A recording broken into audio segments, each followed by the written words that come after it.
Hello guys, welcome to the Nirmala academy. तो जैसा कि आप जानते हैं कि यूपीएससी सिविल सर्विस 2020 का एग्जामिनेशन है जो प्रीलिम्स है बहुत ही नज़दीक आ गया है, 31 मई को है।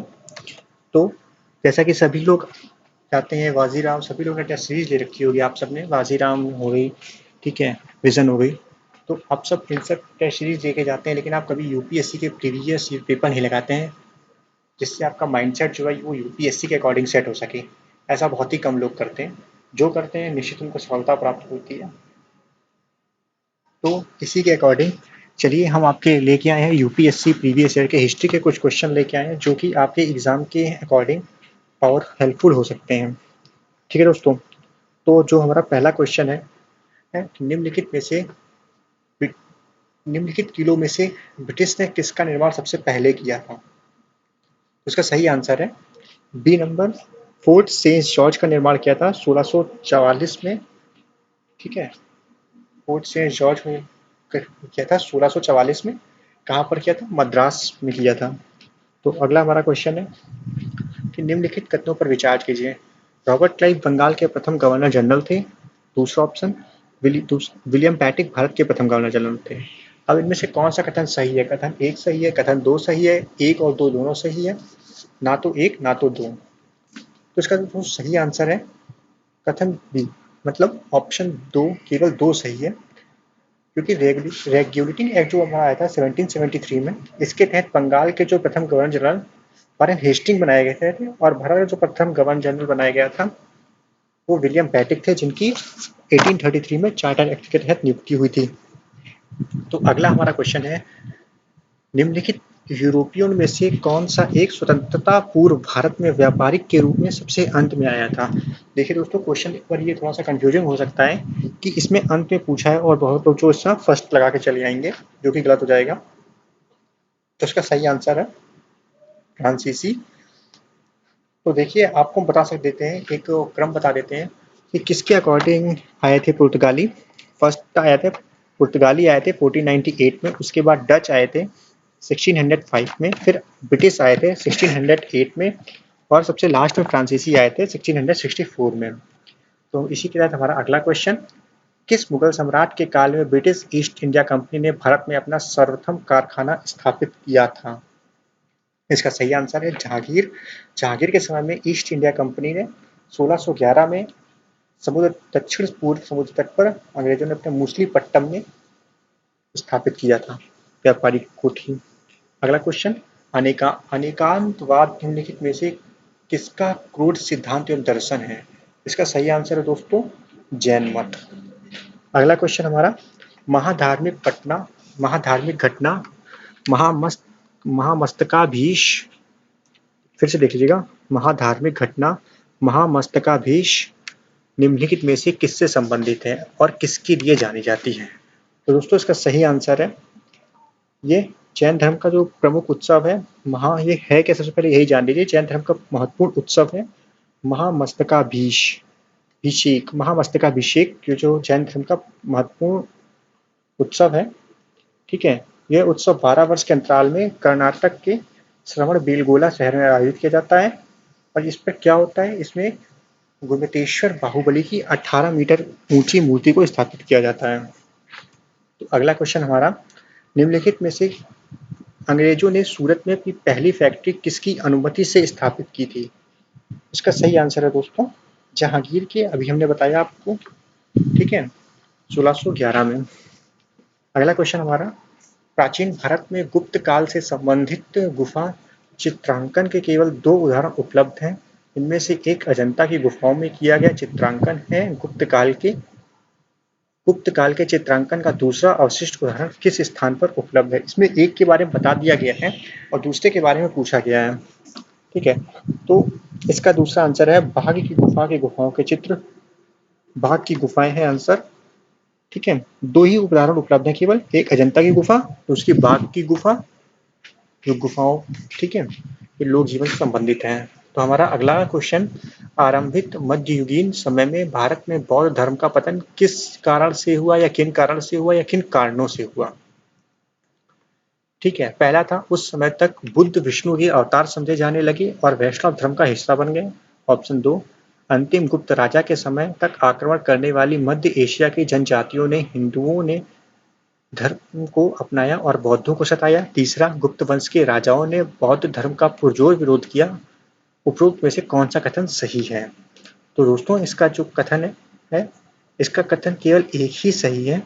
उसमें यह था कि आरंभिक मध्य युग तक बुद्ध विष्णु के अवतार समझे जाने लगे थे और वैष्णव धर्म का हिस्सा बन गए थे, जो बौद्ध धर्म के पतन का महत्वपूर्ण कारक सिद्ध हुआ। अन्य जो दूसरे बाकी को दिए गए हैं दूसरा तीसरा यह सही नहीं है। अगला, अहमद शाह अब्दाली के भारत पर आक्रमण और पानीपत की तीसरी लड़ाई का तत्कालिक कारण क्या था? ठीक है दोस्तों, तो इसका सही आंसर है ए, अहमद शाह अब्दाली।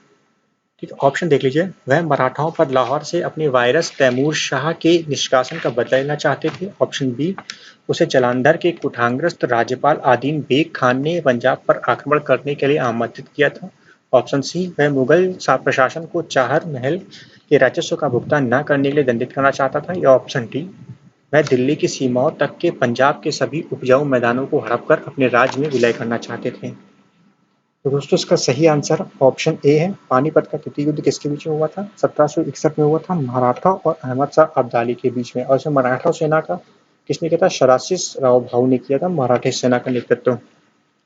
अगला क्वेश्चन हमारा, निम्न में से कौन सी भक्ति आंदोलन का प्रस्तावक नहीं है? इसका सही आंसर है नागार्जुन। ठीक है, ये शून्यवाद के संस्थापक थे। अगला हमारा क्वेश्चन, पांडिचेरी के संदर्भ में निम्नलिखित कथनों पर विचार कीजिए। ऑप्शन ए, पांडिचेरी पर कब्जा करने वाली पहली यूरोपीय शक्ति पुर्तगाली थी। ऑप्शन बी, पांडिचेरी पर कब्जा करने वाली दूसरी यूरोपीय शक्ति फ्रांसीसी थी। ऑप्शन सी, अंग्रेजों ने कभी भी पांडिचेरी पर कब्जा नहीं किया। अब इसके ऑप्शन देख लीजिए, केवल 1, 2 और 3, केवल 3 या फिर सारे। इसका ऑप्शन ए सही है। पांडिचेरी पर कब्जा करने वाली पहली यूरोपीय शक्ति पुर्तगाली थी। ये सर्वप्रथम भारत में उद्देश्य आए थे, व्यापार करने के बाद में इन्होंने अपनी राजनीतिक सत्ता स्थापित कर ली थी। तो इसी के क्रम में हमारा अगला जो क्वेश्चन है, धर्म तथा ऋतु भारत की प्राचीन वैदिक सभ्यता के एक केंद्रीय विचार को चित्रित करते हैं। इस संदर्भ में निम्नलिखित कथनों पर विचार कीजिए। ठीक है, तो पहला जो दिया हुआ है कथन है, धर्म व्यक्ति के दायित्वों एवं स्वयं तथा दूसरों के प्रति व्यक्तिगत कर्तव्यों की संकल्पना है। या नंबर 2, ऋतु मूलभूत नैतिक विधान था जो सृष्टि और उसमें अंतर्निहित सारे तत्वों के क्रियाकलापों को संचालित करता था। अब निम्नलिखित में कौन सही है? केवल 1, केवल 2, 1 और 2, ना तो 1 ना तो 2। तो ऑप्शन सी इसके दोनों ही गलत थे। ठीक है, अब देख लीजिए क्यों गलत थे। प्राचीन समाज में आध्यात्मिक तत्वों की महत्वता ज्यादा थी। यज्ञ करना हो गया, अनुष्ठान करना हो गया, वैदिक मंत्रों का जप करना, इन सब के साथ प्रकृति के साथ तदात्म स्थापित करके जीवन व्यतीत करना आदर्श नैतिक समझा जाता था। ठीक है दोस्तों, और जो ऋतु थी यह नैतिक विधान था जो सृष्टि और अंतर्निहित सारे तत्वों के क्रियाकलापों को संचालित करता था। अब जैसे देखिए कैसे हो गया, जैसे दिन के बाद में रात आना, ठीक है, एक ऋतु के बाद का दूसरी ऋतु आना, ठंड के बाद में बरसात, गर्मी के बाद में बरसात आती है, फिर ठंड आती है। ठीक है, और वरुण को ऋतु का संरक्षक समझा जाता था। ठीक है, तो अगला क्वेश्चन हमारा, सिंधु घाटी सभ्यता के निम्नलिखित में से कथनों पर विचार कीजिए। ऑप्शन ए, यह प्रमुखतः लौकिक सभ्यता थी तथा उसमें धार्मिक तत्व यद्यपि उपस्थित था, वर्चस्वशाली नहीं था। ऑप्शन 2, उस काल में भारत में कपास से बने वस्त्र बनाए जाते थे। ठीक है, और ऑप्शन केवल 1, केवल 2, 1 और 2, ना तो 1 ना ही 2। तो दोस्तों इसका सही आंसर है सी, 1 और दोनों सही थे। ठीक है, तो अगला हमारा क्वेश्चन, भारत ने दक्षिण पूर्वी एशिया के साथ अपने आरंभिक सांस्कृतिक संपर्क तथा व्यापारिक संबंध बंगाल की खाड़ी के पार बनाए रखे थे। निम्नलिखित में से कौन से बंगाल की खाड़ी के इस उत्कृष्ट आरंभिक समुद्री इतिहास की सबसे विश्वसनीय व्यवस्था या व्याख्याएं हो सकती हैं? अब इसके ऑप्शन, प्राचीन काल तथा मध्यकाल भारत के पास दूसरों की तुलना में अति उत्तम पोत निर्माण तकनीकी उपलब्ध थी। ऑप्शन बी, इस उद्देश्य के लिए दक्षिण भारतीय शासकों ने व्यापारियों, ब्राह्मणों, पुजारियों और बौद्ध भिक्षुकों को संरक्षण दिया था। ऑप्शन सी, बंगाल की खाड़ी में चलने वाली मानसूनी हवाओं ने समुद्री यात्राओं को सुगम बना दिया था? या ऑप्शन डी, इस संबंध में ए और बी दोनों विश्वसनीय व्याख्याएं हैं। तो दोस्तों इसका सही आंसर है ए और बी दोनों विश्वसनीय व्याख्याएं हैं, मतलब सही हैं। ठीक है। मध्ययुगीन भारत के धार्मिक इतिहासों के संदर्भ में सूफी संत निम्नलिखित में से किस तरह के आचरण का निर्वाह करते थे? ठीक है दोस्तों, अब देखिए इसका ऑप्शन नंबर 1 ध्यान साधना और श्वास नियमन, ऑप्शन 2 एकांत में कठोर और यौगिक व्यायाम, ऑप्शन 3 श्रोताओं में आध्यात्मिक हर्षोन्माद उत्पन्न करने के लिए पवित्र गीतों का गायन। अब इसमें जो सही है ये सारे सही हैं। ठीक है। नेक्स्ट ऑप्शन मृदा के स्वरूप तथा उपज के गुणों के आधार पर भूमि का राजस्व का मूल्यांकन। ठीक है। नंबर 2 युद्ध में चलती फिरती तोपों का उपयोग। नंबर 3 तंबाकू और लाल मिर्च की खेती। अब उपयुक्त में से कौन सी अंग्रेजों की भारत को देन थी? 1, 2 या तीनों? तो इसका जो सही आंसर है ये है उपयुक्त में से कोई नहीं, मतलब अंग्रेजों का इसमें कोई भी योगदान नहीं था। ठीक, तो सबसे देख लीजिए मध्यकाल में मृदा के स्वरूप तथा उपजों के गुणों का आधार भूमि स्वराज का मूल्यांकन प्रचलित था और चलती फिरती तोपों का प्रयोग सबसे पहले बाबर ने किया था और आलू जो थी वो पुर्तगालों की देन थी। ठीक है, तो इसमें से किसी ने भी कोई भी चीज अंग्रेजों की देन नहीं थी। अगला, प्राचीन भारत में देश की अर्थव्यवस्था में अत्यंत महत्वपूर्ण भूमिका निभाने वाले श्रेणी संगठन के संदर्भ में निम्नलिखित में से कौन सा कथन सही है? ऑप्शन ए प्रत्येक श्रेणी राज्य की एक केंद्रीय प्राधिकरण के साथ पंजीकृत होती थी और प्रशासनिक स्तर पर राजा उनका प्रमुख होता था। या फिर 2 श्रेणी ही वेतन, काम करने के नियमों, मानकों और कीमतों को सुनिश्चित करती थी। या फिर 3 श्रेणी का अपने सदस्यों पर न्यायिक अधिकार होता था। अब ऑप्शन इसके 1 और 2, केवल 3, 2 और 3 ये सभी। तो उसका सही आंसर है 2 और 3।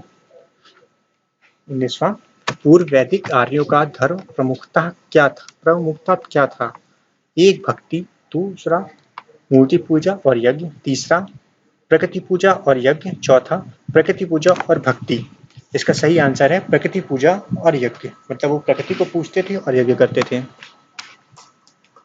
दोस्तों आज का हमारा आखिरी क्वेश्चन, थोड़ा सा इसमें नंबरिंग गलत हो गई है, ये 20वां है हमारा जो आज का आखिरी है।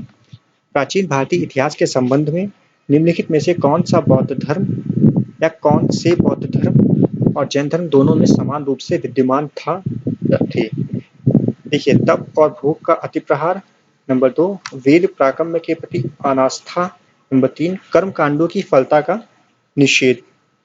तो इसमें 1 और 3 सही है। ठीक है, वेद प्रामाण्य के प्रति अनास्था यह नहीं था, न बौद्ध धर्म में न ही हमारा जैन धर्म में। ठीक है, तो इसी के साथ आज के हमारे जो क्वेश्चन है ये खत्म होते हैं। अगर आपको ये क्वेश्चन अच्छे लगे हो तो इसको लाइक कीजिएगा, ज़्यादा से ज़्यादा हमारे वीडियो को शेयर कीजिएगा, हमारे चैनल को सब्सक्राइब कीजिएगा। और अगर आपको इसी में हमारी पॉलिटी या फिर इन्वायरमेंट की सीरीज चाहिए हो ऐसे ही प्रीवियस ईयर क्वेश्चन के, तो आप हमें कमेंट बॉक्स में लिखकर ज़रूर बताइएगा। और इसकी अगर आपको PDF चाहिए हो तो वो हमारे टेलीग्राम चैनल पर आपको मिल जाएगी, जिसका लिंक आपको डिस्क्रिप्शन में दिया हुआ होगा। इसी के साथ हमारा वीडियो खत्म होता है। आपका दिन शुभ हो। जय हिंद।